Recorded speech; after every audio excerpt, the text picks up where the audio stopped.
ยมผอมพรเดี๋ยวออกยังมณีวงศ์อยู่ทาง USA อเมริกาเพิ่นได้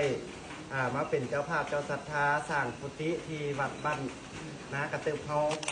มูลค่า6 ล้านกีบสาธุพรเดี๋ยวยังมณีวงศ์แล้วก็พระอาจารย์เพ็ญสวัสดีอยู่ทาง USA เพิ่นได้มรณามา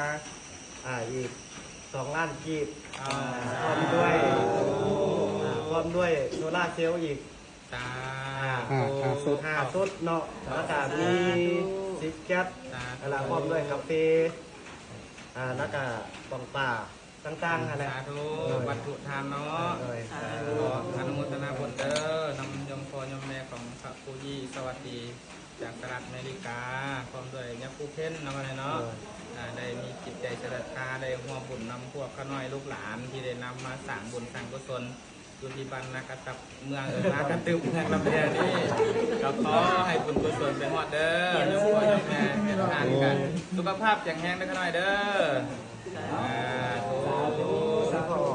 ก็สุดใจกันมาอีก1 ล้านกีบบ่แม่1 แสนโอ้ยจับผิดได้จังอะไรอนุโมทนาเด้ออายุเบิดแล้ววะนับคุยนะเขามาได้วันนี้เลย ไปเมื่อใครจิเมื่อน้ำ